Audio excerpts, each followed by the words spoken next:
အားလုံးပဲမင်္ဂလာပါရှင်ဒီကနေ့မှာတော့ရမညမေရေးသားထားတဲ့လောကဇက်ခုံဖုံဖုံလို့အမည်ရတဲ့ဝတ္ထုရှိအပိုင်းတစ်ကိုတင်ဆက်ပေးသွားမှာပဲဖြစ်ပါတယ်ရှင်1356ခုနှစ်နွေအကုံမိုးဦးဖြူတုတ်ဖြတ်တောင်းနဲ့ကြာနေတဲ့အချိန်အမ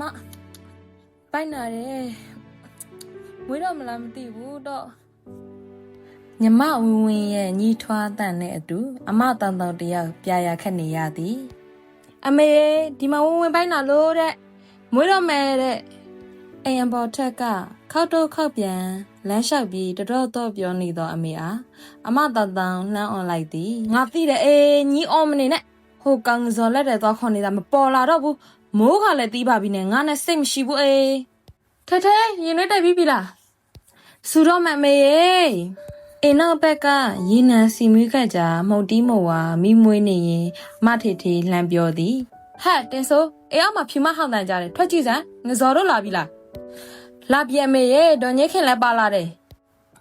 ဘယ်ချင်းပြီးခေါ်ရက်ွက်ရဲ့လက်ဆွဲတော်လက်သေးဒေါ်ညိခင်တယောက်ဘဝတစ်ထဲပကုံးပေါ်တင်ထီးကိုလက်မှာချိတ်ဆက်ချင်တစ်လုံးနဲ့ထည့်ထားတဲ့တိုလီမိုလီလိုအပ်သမျှတွေနဲ့နေပူပူမိုးရွာမနဲ့စော်ညတကောင်ကျော်ရအောင်လာတတ်သည်လေရပ်ပြီးတော့ပဲရင်နှွေးစင်သိမ့်ပဲလားနှိချိုးကိုရင်နှွေးစိတ်ပေးပါဦးပြောဆူဒေါ်ညိခင်တယောက်ဆဲချင်းတွေကတေချာပြုတ်လောက်ထားတဲ့ဝါနီကျော်တစ်ခုထုတ်ပေးလိုက်သည်မွေးပြီးအမေရေဟဲ့တပ်ပလုတ်တော့ငါလာပြီအမေရဲ့ရောင်တန်နဲ့တူဒေါ်ညိခင်တယောက်အခန်းငယ်တဲ့အပြေးဝင်သွားသည်1356ခုနှစ်နေယိုလဆန်းစနေနေ့ည7:45မိနစ်ဝင်းဝင်းတယောက်ဇက်လန်ရဲ့အဓိကဇက်က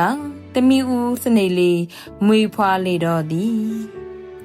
နောက်တစ်ပတ်ရဲ့နောက်တစ်ပိုင်းကိုဆက်လက်စောင့်မျှော်အားပေးကြပါအောင်ရှင်